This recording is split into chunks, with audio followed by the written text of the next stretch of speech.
ये वीडियो वास्तव में एक मास्टरपीस होने जा रहा है।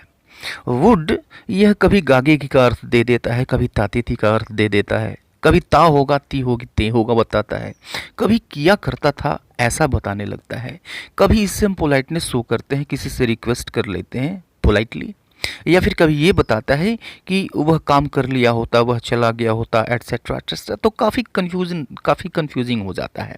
यही अमन जी का भी कहना है कि सर जी यह जो वुड है ये काफ़ी कंफ्यूजिंग है।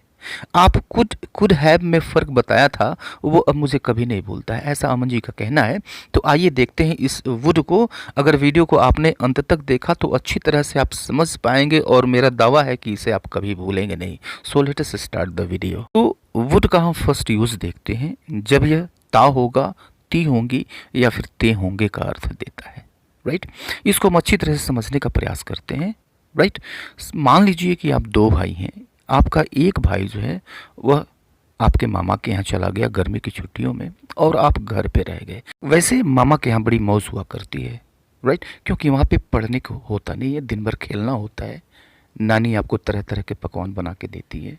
राइट, नाना आपको घुमाने के लिए ले जाते हैं, मामा आपको घुमाने के लिए ले जाते हैं। बस दिन भर घूमना, खेलना, खाना पीना, मौज करना। राइट, तो हमारे समय तो ऐसा ही होता था। आपके समय पता नहीं होता है कि नहीं होता है, लेकिन ऐसा हुआ करता था। राइट, तो अब अपने मामा के यहाँ से गर्मी की छुट्टियाँ बिताकर वो लौटता है और फिर आप दोनों भाई आपस में बात करते हैं। राइट, तो आप कहते हैं यार तुम्हारी तो वहाँ पे बड़ी मौज होती होगी। राइट, तुम दिन भर वहाँ पर खेलते होगे। राइट, नानी तुम्हारे लिए तरह तरह की डिशेस बनाकर देती होंगी। तुम वहाँ पे बिल्कुल नहीं पढ़ते होगे। अब देखिए सबके लास्ट में ते होगे आया हुआ है, तो ते होगे, ता होगी या फिर ती होगी आता है। अब सेंस आपने अच्छी तरह से समझा होगा। यहाँ पे आप इसके लिए वुड का यूज़ करते हैं। राइट, जैसे देखिए कि you would play all the time, you would play all the time यानी तुम पूरे समय खेलते होगे। या फिर your granny would make you your favourite dishes, यानी तुम्हारी जो नानी है, तुम्हारी जो ग्रैनी है, वह तुम्हारी मनपसंद डिशेस बनाकर देती होंगी। या फिर you wouldn't study there at all, you wouldn't study there at all यानी तुम वहाँ बिल्कुल नहीं पढ़ते होगे। राइट, तो ते होगे यहाँ पर सेंस आपको अच्छी तरह से क्लियर हो गया होगा कि किस सेंस में हम यहाँ पे ते होगे, ती होगी, ता होगा के लिए वुड का यूज़ करते हैं। राइट, तो ये बिल्कुल कंफर्म सी चीज़ है। राइट, इस तरह के सेंटेंस आप भी बनाइए, यूज़ करिए। नेक्स्ट की तरफ बढ़ते हैं, अगले की तरफ बढ़ते हैं हम। वुड यहाँ पर भी यह ता होगा, ती होगी या फिर ते होंगे ये आएगा, लेकिन इसका जो सेंस है वह दूसरे तरह का होगा। यह सेंस देगा रहा होगी, रही होगी या फिर रहे होंगे का। आप गेस करेंगे, आप अनुमान लगाएंगे। तो हिंदी में इसको दो तरह से बोला जाता है कि वह खाती होगी या फिर वह खा रही होगी। इसको भी हम थोड़ा सा गहराई से समझने का प्रयास करते हैं। राइट, मान लीजिए कि आप घर के बाहर हैं और आप गेस कर रहे हैं, आप ये अनुमान लगा रहे हैं कि घर पे क्या हो रहा होगा, कौन क्या कर रहा होगा। तो आप सोचते हैं, आप ये गेस करते हैं, आप ये पॉसिबिलिटी शो करते हैं, अंदाज़ा लगाते हैं कि आपकी जो माँ है वो खाना बनाती होगी। राइट, आपका जो भाई है वो पढ़ता होगा, आपकी जो बहन है वो खेलती होगी घर पे, यानी घर पे ये काम चल रहा होगा। राइट, तो इसको हम दूसरे तरह से भी कहते हैं कि माँ खाना बना रही होगी, बहन पढ़ रही होगी, भाई खेल रहा होगा। तो अब देखिए कंटिन्यूअस का अर्थ देता है, इसको हम दो तरीके से हिंदी में बोल देते हैं। राइट, जब हम इससे हम गेस करते हैं, अनुमान लगाते हैं, राइट, संभावना बताते हैं, तो वुड बी और वर्ब की आईएनजी फॉर्म का यूज़ करते हैं। जैसे she would B cooking food for us, she would B cooking food for us यानी वो हमारे लिए खाना बनाती होगी या फिर वो हमारे लिए खाना बना रही होगी। She would be playing now, वह अब खेल रही होगी। राइट, या फिर it would be raining there यानी वहाँ पे बारिश होती होगी या फिर बारिश हो रही होगी। तो होती होगी या फिर हो रही होगी, हम हिंदी में दोनों को एक सेंस में लेते हैं। तो यहाँ पर हम वुड बी और वर्ब की आईएनजी फॉर्म से प्रेजेंट में क्या काम चल रहा होगा ये हम बताने का प्रयास करते हैं। राइट, नेक्स्ट यूज़ की तरफ बढ़ते हैं। वुड जब यह गागे की का अर्थ देता है, अब देखिए किस कंडीशन में यह गागे की का अर्थ देता है। जैसे हम कहते हैं कि उसने कहा कि वह जाएगा, राइट, या फिर उसने फैसला किया कि अब यहाँ वह दोबारा नहीं आएगा। तो आप देख रहे हैं कि उसने कहा कि वह जाएगा, उसने कहा यह एक पार्ट हो गया, कि वह जाएगा यह दूसरा पार्ट हो गया। तो जो पहला पार्ट आप देख रहे हैं उसने कहा यह पास्ट में है, और दूसरा पार्ट आप देख रहे हैं कि यह फ्यूचर में है, कि वह जाएगा। तो यह जो फ्यूचर वाला पार्ट है यह फ्यूचर इन पास्ट में लिखा जाता है। यानी हम विल के बजाय वुड का यूज़ करते हैं, विल के बजाय हम वुड का यूज़ कर देते हैं, तो कहते हैं फ्यूचर इन पास्ट है, राइट। यानी हम फ्यूचर की बात कर रहे हैं, कब बात कर रहे हैं, पास्ट में कर रहे हैं, पास्ट में बात कर रहे हैं फ्यूचर की, राइट। आपने देखा होगा जब आप नरेशन में डायरेक्ट से इनडायरेक्ट में चेंज करते हैं तो इस तरह के विल को आप वुड में चेंज कर देते हैं, राइट। तो यह जब कंडीशन आती है, या फिर आपने सीक्वेंस ऑफ टेंसेस में पढ़ा होगा कि अगर मेन क्लास पास्ट में है तो जो डिपेंडेंट क्लास है उसको भी पास्ट में होना चाहिए। तो पास्ट में फ्यूचर की बात हो रही है, राइट, तो वहाँ पे हम विल के बजाय वुड का यूज़ करते हैं, क्योंकि आप जानते हैं कि वुड जो है वह विल का पास्ट फॉर्म में है, राइट। तो यहाँ पर इस कंडीशन में हम इसके पहले क्लास अगर पास्ट में है तो हम दूसरा वाला जो क्लास है वहाँ पे हम विल के बजाय वुड का यूज़ करते हैं, और यहाँ पे अर्थ वही गागेगी वाला निकलता है। जैसे देखिए, he said that he would go, he said that he would go, उसने कहा कि वह जाएगा।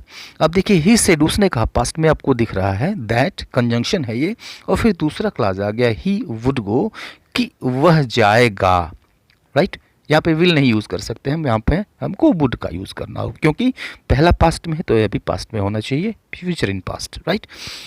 दूसरा सेंटेंस देखिए कि he told me that he would help me, उसने मुझसे कहा कि वह मेरी मदद करेगा, गागेगी।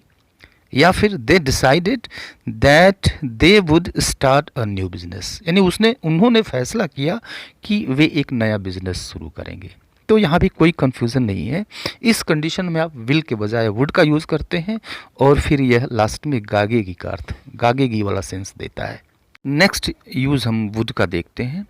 जब भी आपको पोलाइटली कोई बात कहनी होती है, अपनी इच्छा रखनी होती है, तो आप आई वुड लाइक टू का यूज़ करते हैं, और टू के बाद जो आपको काम करना है उसकी इंग्लिश हम रखते हैं फर्स्ट फॉर्म में, I would like to, right.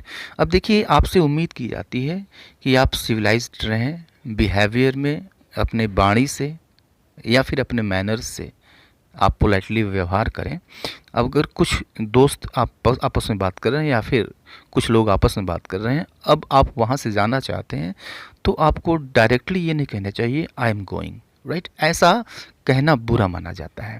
तो आप सिंपली ये कह सकते हैं I would like to go, यानी मैं जाना चाहूँगा, मैं जाना पसंद करूँगा, राइट। तो आपसे ये उम्मीद की जाती है कि आप पोलाइट रहें, राइट, पोलाइटली बिहेव करें, क्योंकि आप वेल मैनर्ड हैं, सिविलाइज्ड हैं, एजुकेटेड हैं, right. I would like to stay here, यानी मैं यहाँ पे रुकना पसंद करूँगा। या फिर आप ये कहें I would like to spend some more time with you, I would like to spend some more time you, right. तो शिष्टाचार की उम्मीद की जाती है। वुड का हम नेक्स्ट यूज़ देखते हैं। जब हम किसी के पास्ट की हैबिट को बताना चाहते हैं, जैसे कोई काम हुआ करता था, राइट, या फिर कोई चीज़ हुआ करती थी, जैसे कि आप जानते हैं कि इस तरह के सेंटेंसेस के लिए हम यूज़ टू का भी यूज़ करते हैं। कहीं कहीं पर आपको देखने को मिलेगा कि जो चीज़ें प्रायः ज़्यादातर होती थी वहाँ पे हम यूज़ टू का यूज़ करते हैं, और जो उसकी अपेक्षा थोड़ी कम हुआ करती थी पास्ट में, उसके लिए हम वुड का यूज़ करते हैं, राइट। तो आप यूज़ टू का यूज़ कर लीजिए, वुड का यूज़ कर लीजिए। ऐसी रिपीटेड एक्शन जो पास्ट में हुआ करती थी अब नहीं होती हैं। जैसे when I was in my village I would play football, when I was in village I would play football, यानी जब मैं गांव में था तब मैं फुटबॉल खेला करता था, राइट। या फिर एक और सेंटेंस लीजिए, we would talk to each other for hours, we would talk to each other for hours, यानी हम घंटों बात किया करते थे, हम घंटों बात करते थे, राइट। तो पास्ट की बात थी, पास्ट में होती थी, प्रायः होती थी, अब नहीं होती है। She would always take my side, she would always take my side, यानी वो हमेशा मेरा पक्ष लेती थी। तो ऐसा हमेशा हुआ करता था पहले, अब नहीं ऐसा होता है। राइट। तो पास्ट की चीज़ें बताने के लिए, ऐसी चीज़ें बताने के लिए जब हम कोई काम किया करते थे या फिर जो काम अक्सर हुआ करती थी, वुड का यूज़ करते हैं। आप चाहें तो यूज़ टू का भी यूज़ कर लें, नो प्रॉब्लम। और वुड का ये लास्ट यूज़ देखते हैं पोलाइट रिक्वेस्ट के लिए, यानी आप पोलाइटली रिक्वेस्ट करना चाहते हैं, राइट, प्रार्थना करना चाहते हैं, कोई काम करने के लिए कहना चाहते हैं, तो फिर आप वुड का यूज़ करते हैं। जैसे ये देखिए कि would you please get me a glass of water, would you please get me a glass of water, यानी क्या आप मेरे लिए एक ग्लास पानी देंगे। तो आप ध्यान रखिए कि ऐसे वुड से जो पोलाइट रिक्वेस्ट होता है वह क्वेश्चन फॉर्म में रहता है, राइट। तो आपसे चूंकि आप पढ़े लिखे हैं, सिविलाइज्ड हैं, वेल मैनर्ड हैं, राइट, तो फिर आपसे उम्मीद ये की जाती है कि आप पोलाइट बने रहें। आप सीधा सीधा ये नहीं कह सकते कि gate me a glass of water, या तो आप please get me a glass of water कहें, या फिर थोड़ा सा और पोलाइट होना चाहते हैं, then would you please get me a glass of water, okay. या फिर would you please move a bit, would you please move a bit, यानी कि आप थोड़ा सा खिसकेंगे, तो आप क्या ऐसा कहेंगे कि मूव अ बिट, थोड़ा सा खिसक जाओ यार, राइट। तो हो सकता है वो खिसकना चाहता भी होगा तो नहीं खिसकेगा। अगर ऐसे कहते हैं would you please move a bit, politely कहते हैं, तो हो सकता है कि वो खिसक भी जाए। या फिर would you please let me sit here, would you please let me sit here, यानी कि आप मुझे यहाँ बैठने देंगे, राइट। तो आप सिविलाइज्ड हैं, वेल मैनर्ड हैं, एजुकेटेड हैं, तो आपसे ये उम्मीद की जाती है कि आप शिष्ट भाषा का प्रयोग करें, अच्छी भाषा का प्रयोग करें, वेल बिहेव करें, अच्छा व्यवहार करें, राइट। तो वुड इसके लिए अच्छा सा विकल्प है, वुड यू प्लीज़ का यूज़ करें।